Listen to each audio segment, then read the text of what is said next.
Hey guys, my name is Matsumio, and welcome to your episode of Monday Mailbox. This is a video series where you, the viewer, can submit your gaming-related questions, and then I'll give my humble opinion on them. To get the formalities out of the way real quick, if you'd like to submit your own question that could be featured in an upcoming episode, you can do so by leaving a comment down below, or by sending me a Facebook or Twitter message. The first question today comes from Raiden, and it is, what do you think of changing Jackal where he no longer pings a defender's location with his scan, but instead gets a small message that tells him their general location? Example, Vigil is second floor bedroom. So I'm really surprised that Jackal hasn't seen really any changes over the years, even though a lot of people in the community just don't find him to be a very satisfying or fun operator to go against. Now, he doesn't have the highest win percentage, but his ban rate and his pick rate are pretty substantial for a reason. Being able to ping someone's exact location over and over is difficult to deal with when you're the person who's actually getting scanned. A lot of the times, it's not even used to find roamers anymore. If you're anchoring on the objective, but you stayed stealthy, if it's a 1v3, you may have stood a chance, but because you had the audacity to just move around, I think that's one of the biggest things and complaints that people have, is that you're just being countered for moving around the map and around the objective. He scans your footsteps. Now all three of those offensive operators know your exact location. It's now going to be much more difficult to come out of that on top. You lose that element of surprise. And so I like about your idea so much is that it would solve a lot of these problems. When you scan their footsteps, it just gives you a general idea of where they are. Second floor bedroom on Clubhouse. The next ping, it will tell you that they moved on over to the CCTV room in the second floor. And so that roamer, you have an idea of where they're heading, and if you make call outs with your teammates, you're going to be able to take them out. But it's not this homing beacon for literally all 5 offensive characters to know exactly where that person is. I think that's awesome. It facilitates teamwork. You're going to have to rely on that teamwork to be able to probably find that roamer, and I think that's a good thing for Rainbow Six Siege. Now, the one big concern I do have with this, though, is that it's not really new player friendly. For a lot of us that have been playing Rainbow Six Siege for years now, we know all the different callouts. We know above the compass all those different room locations, and so something like this would probably feel very natural. But if you've only been playing for a couple of months, or even if you've been playing for a while, even I don't know all the room spots and callouts on a map like Villa, for example. Some of these maps get really complex.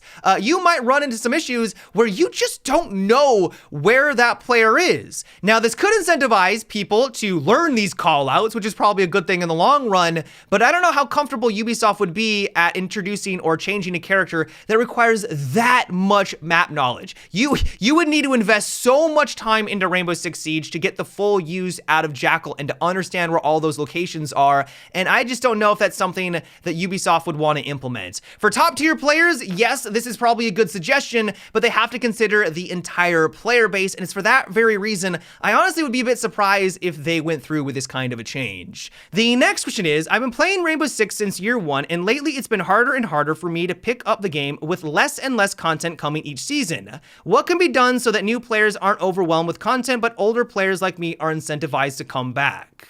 I find this a really interesting predicament that Rainbow Six Siege finds itself in, because I don't think that you're alone. I think there's a lot of people out there that find less and less incentive to come back because there's just not as much content with each of these seasons. It doesn't hold them for as long. But then we take a look at a game like CSGO, who hardly gets any updates, but people are happy to play those maps over and over and over again, Dust 2, for decades. Why is Rainbow Six Siege any different? Now, some people make the argument, well, it's because CSGO is a good concept. They've refined it over those decades to make it what it is today. But I also think it might be that Ubisoft has set up a bit of an expectation for its player base that you are going to be getting new content with each season that's going to bring you back. That's just the thing that has kept things fresh. And now that that expectation is not being met and we're not getting as much, that enthusiasm has dropped. And so even though it was never sustainable to get 2 operators every single season, a new map every single season,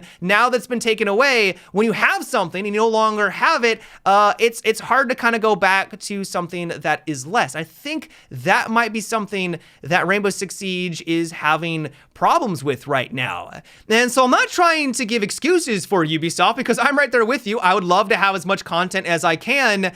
I think just realistically have to ask the question, how much do we really expect in the long long term. This is one of the reasons why I would love for them to invest more time into these limited time game modes that they bring back continuously. It's not necessarily the content that we had before, it's just different, and it's just different ways to play Rainbow Six Siege. I would love for them to do more of those kinds of things. The next question comes from Sam, and it is, what do you think of Macy J's idea to buff Echo that when he's on his drone, it cloaks, but when he's off of it, it uncloaks? So like always, I think that Macy is on the right track here. Ever since Echo got that big nerf where his drones no longer have the ability to stealth, his performance has plummeted. Now, I don't know if this is just growing pains. Maybe people just need to get acclimated and adjust to his new playstyle. I do think that you have to play him differently, but at the same time, I also would not be opposed to giving him a slight buff to make him a little bit better, because he is in a really difficult spot right now.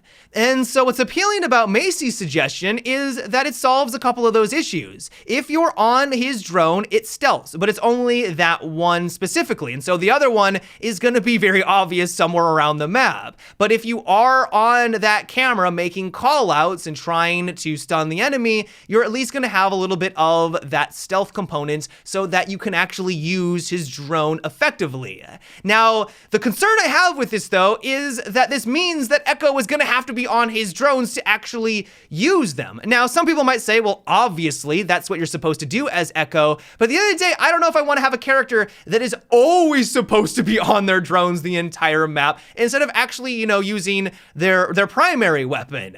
Another way that they could handle this is that instead of stealthing when you're using the drone, they could stealth when you're not on the drone. And so only when you're looking around with it will it activate. Now, the issue with that is that obviously means that they're going to be harder to spot, which is kind of the reason why Ubisoft changed the way that they worked a long time ago, but that could be another solution to this issue.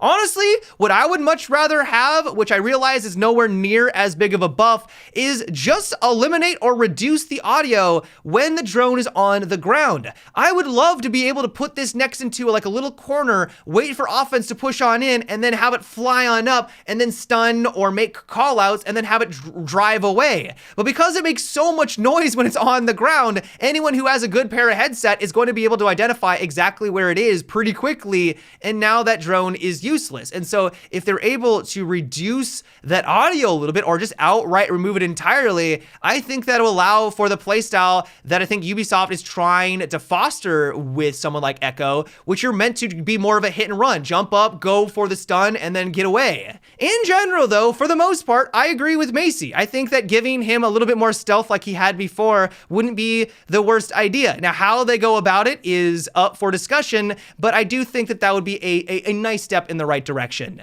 The next string comes from Michael, and it is, with the addition of the Gone 6, do you think that it should be immune to Jaeger ADS and Wamai's discs? Since it only has a single shot, it would feel frustrating were it to be captured. Love to hear your thoughts on this. So I am right there with you. When they originally announced this secondary, I automatically assumed that it wouldn't be countered by those gadgets, but lo and behold, that's just not the case. Now, I'm guessing that Ubisoft did this for a reason. We don't really have the full picture here. When they were internally testing, they may have felt that if it had no counter at all, that would have been too strong. If you're playing as Maestro or all like Malusi, and all of a sudden one of your gadgets got taken out seemingly out of nowhere from a distance and there was literally nothing you could do about it, that could be a little frustrating.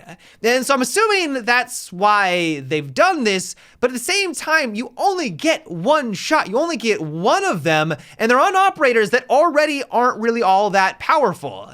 And so I think this is gonna have to be a bit of a wait and see. I don't think it's gonna be useless. On some characters like Zero and Gridlock, it could be a fantastic addition. I already really don't use my secondaries very often on those characters specifically. You can throw in a smoke, get rid of the Jaeger ADS, and then use the Gone 6 dispatch of that deployable shield. She's finally now gonna have some way of dispatching of that utility. I think that's gonna be great. But for other operators like Dokkaebi, this probably isn't going to be all that advantageous. Like, as a Dokkaebi player, are you really gonna wanna give up your secondary weapon for this one shot that can be countered by Jaeger and Wamai? Probably not. And so I like the fact that we're finally getting more utility on some of these operators, but I think that Ubisoft is hesitant to just give them something that gets rid of one utility with no counters whatsoever. We're gonna have to wait and see how things play out once this change does go live. But yeah, guys, that is it for today's episode of Monday Mailbox. I hope you enjoyed. Let me know what you thought about what we discussed in today's video. Do you think that Jackal or Echo needs some changes? How would you go about it? Give me your guys' thoughts down below. As always, if you'd like to submit your own question for an upcoming episode, you can also leave a comment or by sending me a Facebook or Twitter message. But until next time, guys, have a good one and take it easy.